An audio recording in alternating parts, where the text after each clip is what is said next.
On the first day of Christmas, my true love gave to me a partridge in a pear tree. Hey guys, what up? What's happening? So, Merry Christmas! It's Christmas! Woohoo! So, I thought, being as it's Christmas, and I'm in another part of the world currently, we'll see if we perhaps get back to the UK for Christmas, who knows. However, we're still in Peru, so for the first day of Christmas, on this Christmas Advent series, I thought I would make a video series for the 25 days of Christmas, as I verse it, about. I thought what I'd do is, oh gosh, my hair's going crazy already. Maybe I get a haircut for Christmas. So I thought what I'd do is make a video series of quotes from the Bible. So it may resonate with some of you, may not with some of you, but I'll make this as interesting as possible. So the idea is that I grew up in kind of, I guess, a Christian background. My mum's a Christian. My dad wasn't really. My dad passed just before Christmas last year, sadly. And he was 86, so all is well. He's now in the kingdom of heaven, hopefully. And so yeah. So the idea is that I grew up in a Christian background. I went to like Sunday school as a kid. I remember at some point it stopped resonating and it wasn't cool. So I was like, Mum, I don't want to go to a Sunday school anymore. And she's like, okay, fine. So I stopped going. And so I never really, after that, I never really like appreciated Christianity at all. I studied like biology and chemistry at school. Whew. Breathe that lovely prana. And we were taught in chemistry and biology that, like, at school that I went through, that they didn't actually say Christianity is nonsense, but they said, there's nothing more to life after death. They probably did, actually, because science didn't agree with it, as you possibly know. Shut up! I've woken the dead. And so, oh blimey! Hello, it's okay. I'm just making a video about Christmas. So, hopefully I don't get mauled by the dogs. I shouldn't say that. There are quite a lot of dogs around here. And so yeah, oh gosh, Jesus. Yes, dogs, Merry Christmas. You can come too. You can come to the party. I think we better take a diversion to the stream. Yeah, so yeah, and I didn't really resonate with Christianity. And then when I got into spirituality, a lot of like New Age spirituality, it's kind of anti-Christian. It's a lot of stuff you'll find is like Christianity is nonsense. You need to blah blah blah blah blah blah. You know the stuff. And then I got into spirituality, and initially got into like Bashar's teachings and followed like channel teachings, and then a little bit later got into like Advaita Vedanta, which comes from Hinduism and Buddhism. It's kind of fashionable to be into Buddhism and Advaita, but like Christianity was no good. That was an outdated religion. And to some extent I understand this, like as a path to like it's very confusing, the Bible, for a start, isn't it? It's all like metaphor and simile and whatever the word is, but it's not like straightforward. Like Buddhism can like give you like meditation, and like Hinduism, Advaita, but it's more Advaita Vedanta and Advaita, like it's direct pointings that you can use in your reality. Come on, hair, sort it out. To like go on a path, and like the Bible's kind of confusing, like it's very complicated, so I kind of understand that.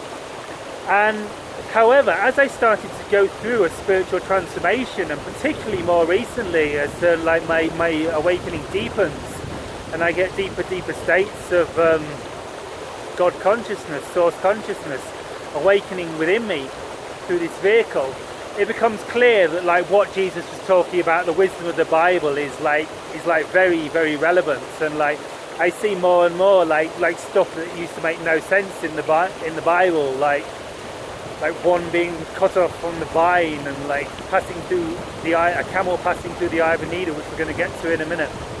Like didn't make no sense before. It's gone very clear that there's like deep wisdom in there. Oh, there's the wind again. Thank you, wind.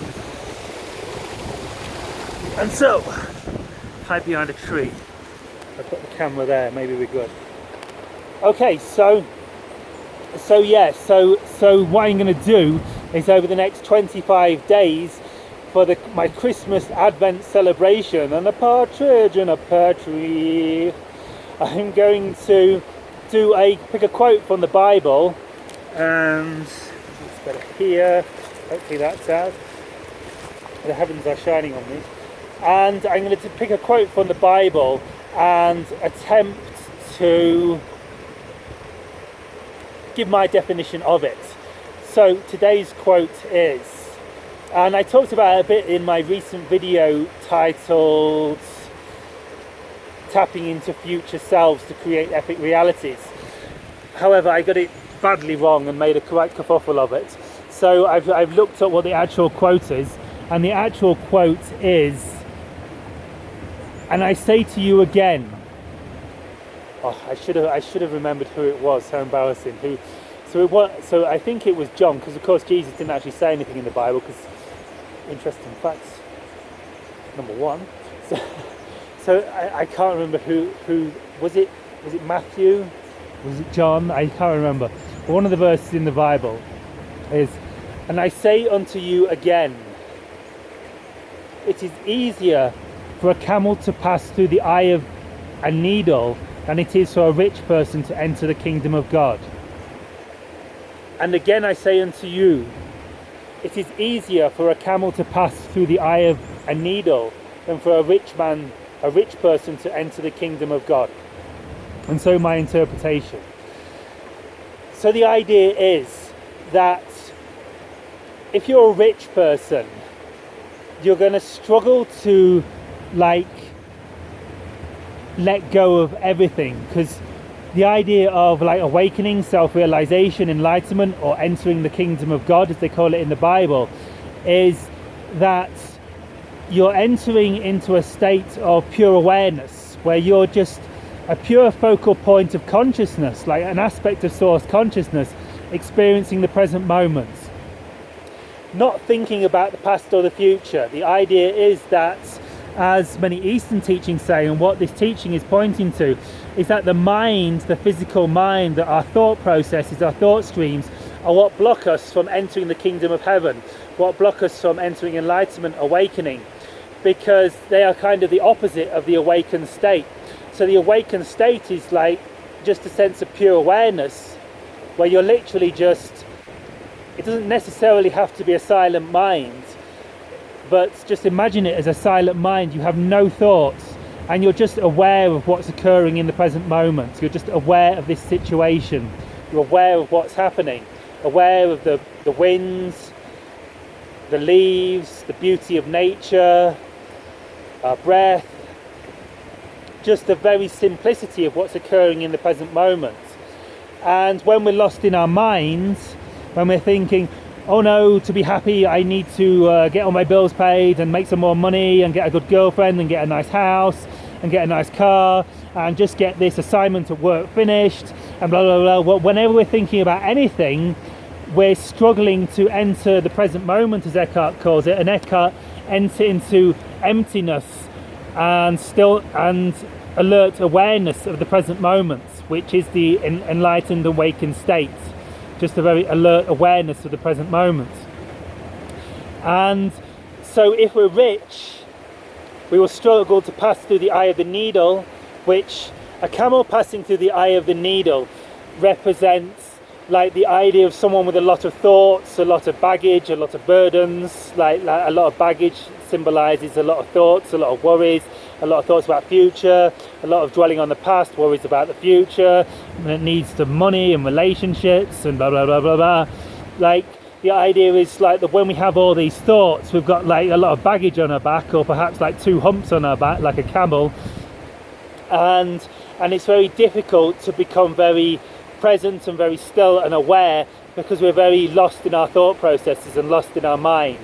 So the idea is that to enter the kingdom of heaven, we need to become very present, just a pure consciousness, just an aspect of source consciousness, an aspect of infinite consciousness, which we become aware we are. The more we practice, the more deeper we go into alert awareness of the present moment.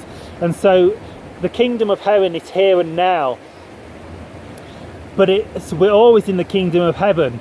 But when we're lost in our mind, we're like listening to the stories of the mind, and we believe like the stories of the mind, that I need to have more money to be happy, I need to get this job completed to be happy, I need to get a better car to be happy, I need to drive down the street in my Ferrari and like hang out the window and lech at that woman to be happy, because then she'll love me.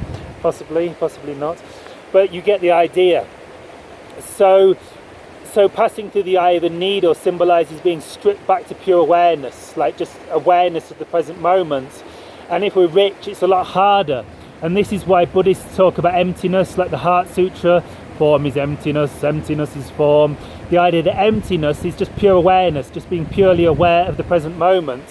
And like in Hinduism and Advaita Vedanta and Advaita, you have the idea of renunciation, where you give up everything. And it seems that we need to go through some degree of renunciation, some degree of letting go of everything. You know, our stories about life, it's a lot easier to be present and just alert awareness if you don't really have anything. You know, if you have a lot going on in your life, like lots of cars, lots of relationships, like lots of money, lots of appointments, it's a lot harder to be present. And this is why it's easier for a camel to pass through the eye of the needle than it is for a rich person to enter the kingdom of heaven. So, on the first day of Christmas, my true love said to me, a partridge in a pear tree. Shiva.